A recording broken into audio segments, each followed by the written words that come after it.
Well, good afternoon. I'm going to talk about a neat tool that I saw in Blendspace, and I think it would really be a useful thing to use in a classroom. Basically, what this site is a place to allow you to create lessons, and you're able to mix digital content with it. And basically, what I think about when I think of Blendspace is the old web quests, if you remember those. And what it is you finding videos and documents, web pages, maybe games to reinforce the lesson, and Blendspace allows you to put everything in that one area to deliver to your students via a link.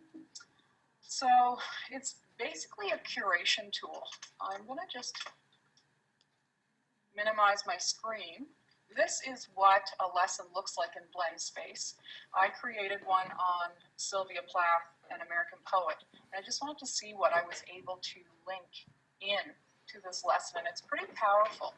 So what I'm going to do is play you the lesson that I built and just talk about some of the things I was able to add.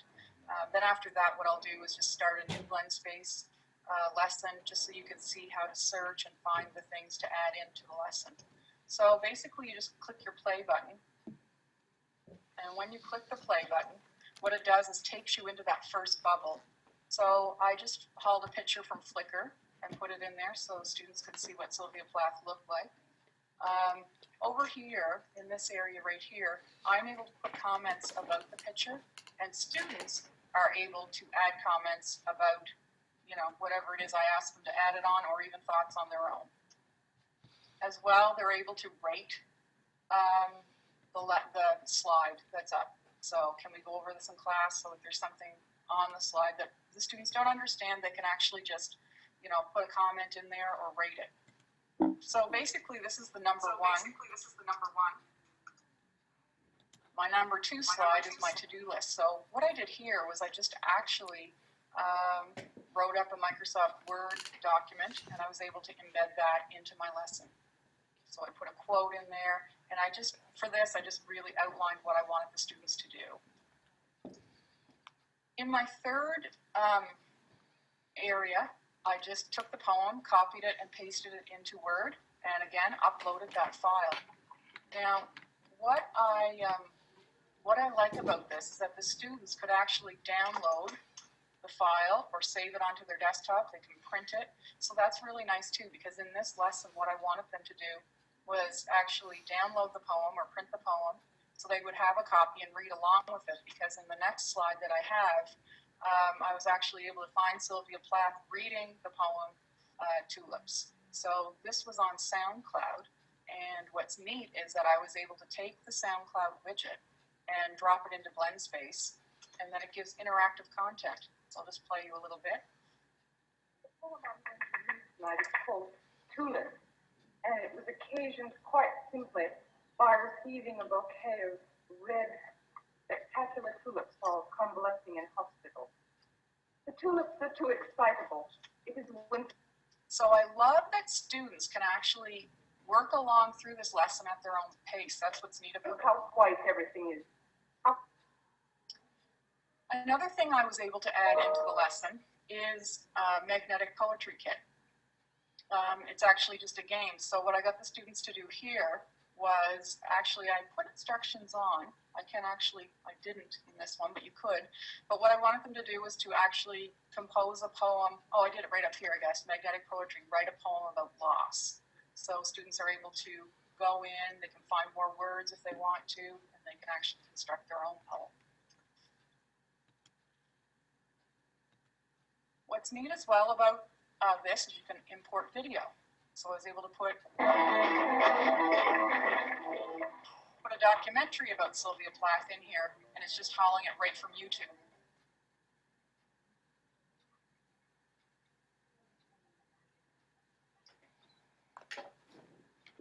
Found another video segment with an interview about her.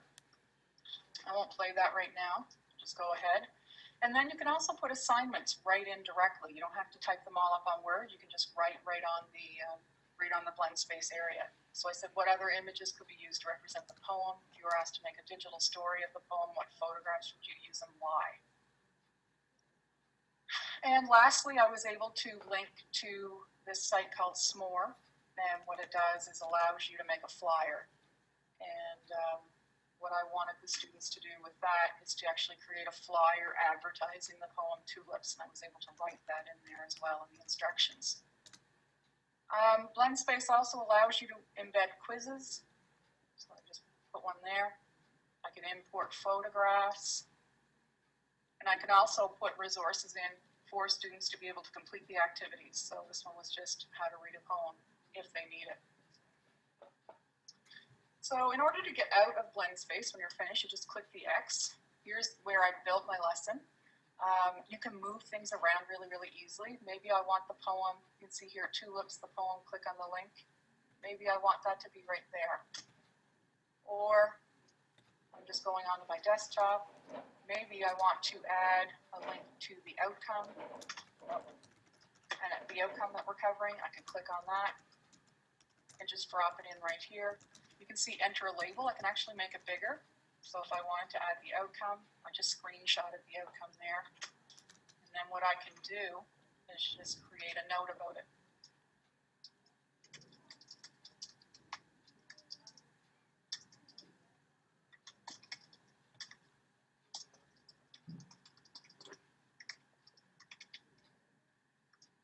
And then I can actually label it up here as well. And notice that this is a picture. You see this is a picture as well. There's a file, so that was the document. And the quiz. So you can see it's very flexible. Maybe I want that quiz to be there, so it will come in number 7, so I can move it there. Now, so that's basically the lesson. It's super, super easy to build it. And I love how flexible the content is. That's why I really like this. So I'll just go back to the home page for a minute. If I were to create a new lesson, and you can see the lessons that I've actually started building, I just click on new lesson. Well, I'm just going to do the Easter Island one because it's not finished. So I thought I'll do a little lesson on Easter Island. So here you can see a T. So what I did was I actually just created a text box. So I can put my introduction there. Notice here as well, Janice had logged in. The other tech mentor just got her to try as a student. And she can put comments in there as well. You can turn them on or off, but you can have your students adding comments in. This is a link right here, so the links are really, really easy to put in. I'll just show you some of the great features of it over here on the right. This is where you would build your lessons. So you've got a button that says YouTube. So if I wanted to have a video on Easter Island, I can just put Easter Island. And I can preview the video actually right here in this screen. So I would sit and preview if I were building a lesson to see if that's the video I wanted. So if I thought that was a really good one, all I'd have to do was pop it into a box right here. I can put my notes in there if I want.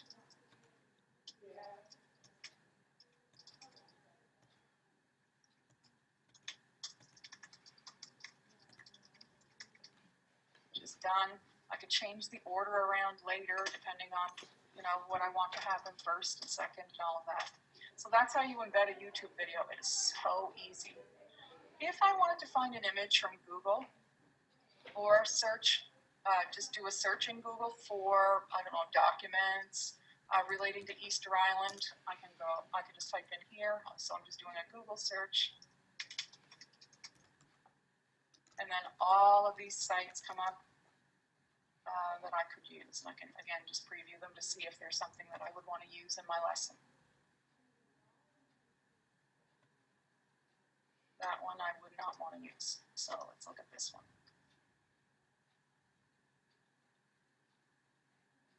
What I could do from there is link that. That one looks good. Of course, I would read it more than I did there. And see how it pops up as a little link. And I could add my descriptions, what I wanted the students to do with that video.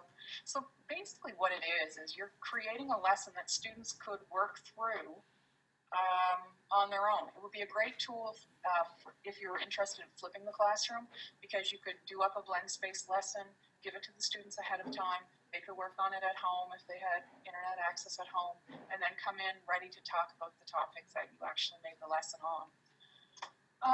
There's more things. You can do a direct search in OpenEd. Flickr Creative Commons actually comes up here, so I can find lots of images that I can use in my lesson. I can add a row down here if I need more spaces to put resources. And you can see I can add a quiz right from the button, or I can add text, or I can drag and drop a file from my desktop. Just going down through a few more of the options that you have here, EduCreations videos. So those are screencasts that teachers and students have made. You can haul from there if there are any. There's more in math than there are in the social studies. But as you can see, if I were working on a math lesson, if I was working on integers, EduCreations might be a great place to look for a lesson to be able to haul into my space. Guru Learning Search. This is a neat one because what it allows you to do is actually embed a Prezi or a Khan Academy video inside the frame. So that's really neat. If you have files, you can upload them right here. You notice I took a few screenshots. Here's my tulips poem that I put, and if I don't need them anymore, I can remove them. You can also connect yourself to Dropbox and to Google Drive. If you have your documents in there, you can just haul all of your documents or all the documents you need from Google Drive into your Blendspace. One of my favorite things about this, though, one of the things I thought was really, really neat was if you notice on my browser window right up here, I have a button called Blendspace It. And you can just, when you get onto Blendspace, you can just click and it'll put it on the shortcut on your browser window for you. And what's so neat about it is I don't have to be in Blendspace at all. I could be anywhere. I was looking at this site. If this is a site right here, Canva, that I wanted my students to visit to start web design for a lesson, I can just click Blendspace It. And what it does is adds it to your favorites. I'll just show you. So if I go back to Blendspace, and I click right here on my favorites, and there it is right there. That's the site that I favorited. So basically, you can just be on the internet searching all you want, trying to find resources that are good for your students, and you just click that Blendspace It, and it saves it in your favorites when you log into Blendspace, which I love. See, I can add that right there. Now, you want to play your lesson to make sure it looks how you want it to look, so you just click play to preview it.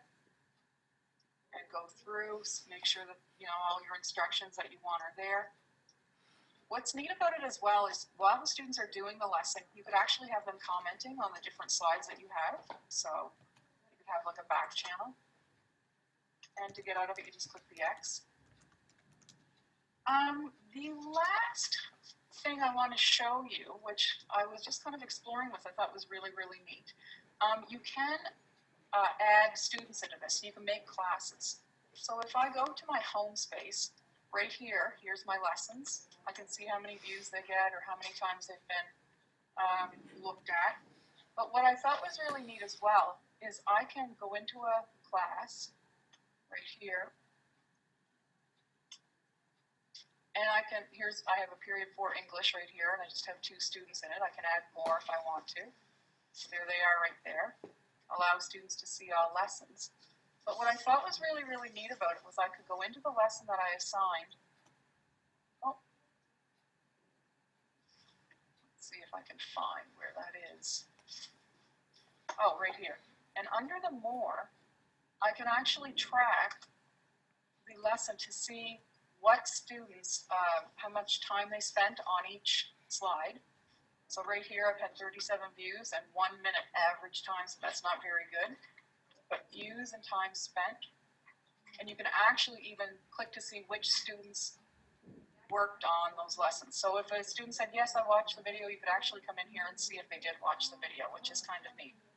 So you can get the quiz marks as well, pop up right here, so if there was a quiz embedded in your Blendspace, or if anyone asked for help. So that's a really powerful part of that as well, because sometimes when we assign lessons like this digitally, you're not sure if the students actually did it or not, but Blendspace would allow you to track that. So it's free. You can share the lessons if I wanted to, as you can see right here, share it. It gives me a link, so I could just put one link out there and everyone can connect to that. For a fee, you can collaborate with other teachers. Blendspace, I think it's a pretty great, a great program. And at the conference I was at recently, it was brought up over and over and over again as people's favorite site to manage digital content. The site used to be called edCanvas too, so if anyone has ever heard of the edCanvas site, this is what Blendspace turned into. They actually just did a name change. So hopefully you'll get a chance to look at Blendspace and try it out. Thanks. That's great, Wendy. Thank you very much. Okay, thanks, Waylon. I was just noticing, I was kind of going over some of this. Did you mention, is there a limit to how many lessons you can put in? I think it's 100. 100? I Okay. think, yeah. And I was just looking at it, shows on the website that it's iPad friendly. Yes, apparently it is. Now, I haven't looked up the app for it, but yeah, people were saying when we were in the conference, people were saying that this is one of the tools that they used all the time. It was mentioned over and over in sessions. So I thought, oh, I have to take a look at this. And, you know, after I looked at it, I thought this would be fantastic for a flipped classroom or someone with, you know, a class set of iPads or netbooks. Yeah, or even just kind of reaching, yeah, providing the option for that tool, like if a student's at home. Exactly. And that's what they want to use. Or a differentiation tool too. Like you could have, you know, students working on different Blendspaces depending on their, you know, ability level or interest level. So yeah, I thought it was pretty neat. Oh, that's awesome. Okay, I guess we're done. Well, great. Thanks, Waylon. Thank you. Bye. Bye.